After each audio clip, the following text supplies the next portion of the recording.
My name is Ray Martinez, and I work for the Bismarck Fire Department. And what's your job title? Firefighter.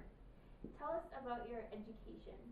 Well, I have a 2-year associate's degree in fire science, and I got that at Northland Technical College in East Grand Forks, Minnesota. What do you do in your job? Go to fires. No, we do medical calls, obviously structure fires, car accidents, heavy rescue, technical rescue. We kind of do various different things, inspections. Day to day, it's different every day. How many hours do you normally work? We work we do a shift work, and it's 24 hours at a time, but it's 72 hours a week. Do you take work home with you? Sometimes you do. You might be on different committees. We do a lot of in-house training here, so if you're working on some of that stuff, then it may come home. How would you describe the pace at which you work? It kind of varies. There's some days where we could be at a slow pace, and at other times it's 100 miles an hour. Like for example, at night we do sleep here, but so obviously that would be a zero pace, but the tones go off and it's 100 miles an hour, and we get to where we need to be. How has your education prepared you for your career? As far as education, they go over, when you actually go to college, they'll go over a lot of the certifications that you need to be a firefighter.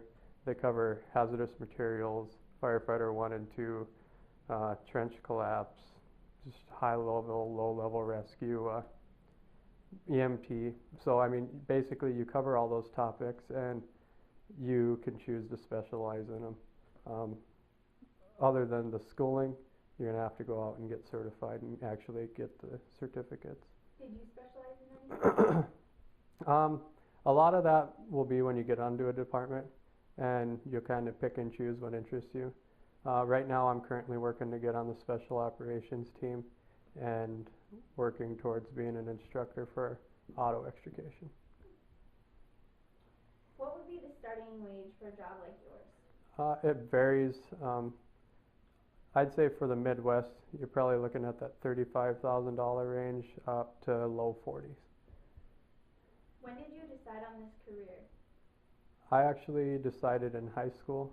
I had a structure fire when I think I was a sophomore, and I just wanted to be able to help people the way the fire department helped me. What do you think it takes to be successful in this career? You have to be very goal orientated and motivated, because I mean, in order to maintain the certifications and everything we have, you're constantly working, and it's a lot of work, so you have to be ready to take all that on.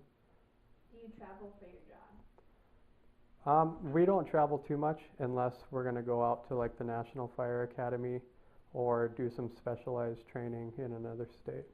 Other than that, it's mainly local.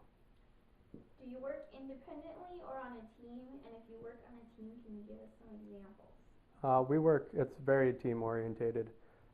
Say if we go into a structure fire, each company, they will get assigned a task, and you do that within a team. So say if we went to a structure fire today and we were assigned a search group, we would probably split it up based on floors, and say 2 of us, so myself and John, would take one floor, and Perry and whatever firefighter was with us, they'd take another floor, and we'd search those floors together. And I mean, it's very team orientated, a lot of communication. What do you find are the most difficult decisions to make? Most difficult decisions to make? It would just be, I would say, when we come on scene to an incident, the first 30 seconds make up the whole incident, and just basically your plan of attack on how you're going to handle each incident. Those would be the most difficult. After that, it all just rolls together, and you know what to do. And any advice that you would give to a high schooler who thinks they might be interested in becoming a firefighter? Definitely do your research on as what schools you want to go to. A lot of departments are going to requiring an associate's degree at least, or experience, and that may be 1 year paid experience. Like we require 1 year paid experience or an associate's degree, or 3 years volunteer. Um, a lot of the departments require you to be 18. Some may require you to be 21. When you graduate, if it's something you think you might want to do, join a volunteer. That'll help you get your certifications, your firefighter 1, firefighter 2, your hazmat, and you might need to go out and maybe join an ambulance service, get your EMT certification. That would probably be the best route, because those 4 things right there is what's going to get you a job or not.